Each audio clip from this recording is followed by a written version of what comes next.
Hello and welcome to Start the Beat with Sykes. My name is Sykes and this is my podcast. Before we get started, I just wanted to take a quick moment to thank everyone who checked out the last episode. If you're one of those people, I hope you enjoyed the conversation and thanks so much for coming back. But for everyone out there who's new to the show, welcome. Feel free to make yourselves at home. And as always, there's beer, soda, water, coffee in the fridge. Cheers to everyone out there on the internet. Interesting question, because I've been really curious about how social media and kids that are growing up in that world, how different really are they from when we were kids? And you probably interact with a lot more kids than I do. What is your take on this? So I have like a little kind of experience with that, just because I have a younger sibling, and so a lot of what I know is from her.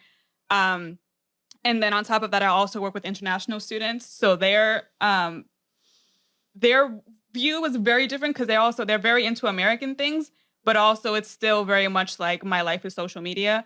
So it's interesting kind of just to see like where that takes you, because it's still about YouTube, but now it's about TikTok. So it's like you can have a YouTube channel, but if you don't have a TikTok, what are you doing, right? So it's kind of hard to keep up with that, because there's things that are constantly changing, and you have to, and because like I don't have a TikTok, so I have to get all my like information from outside. So it's just a matter of like keeping up as much as you can. But I am also the social media coordinator at Amachi, so it's a lot.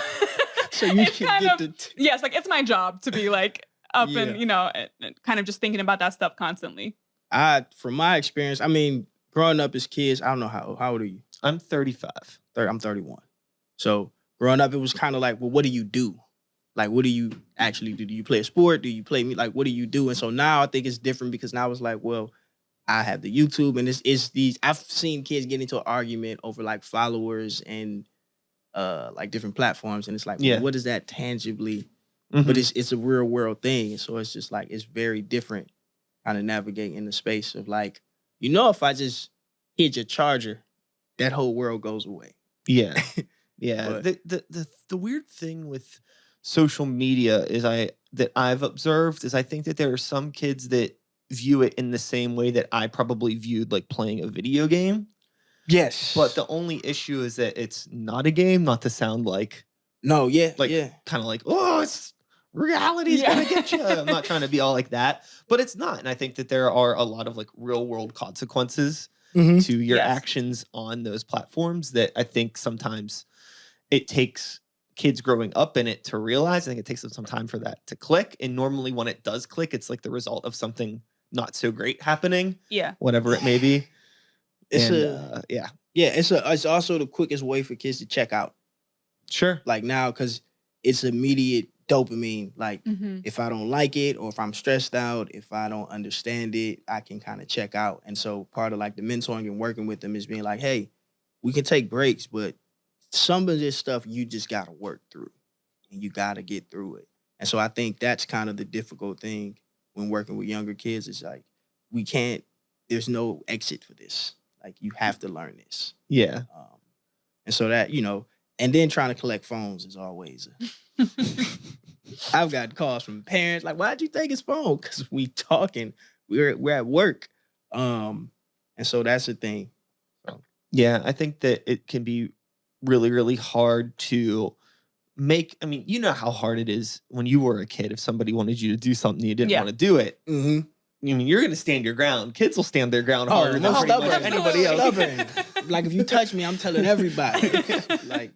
So I imagine that's an interesting place to be in as a mentor or somebody that's overseeing when you know that this kid has interests, but how do you convince them to engage with those interests without making them resent the interests?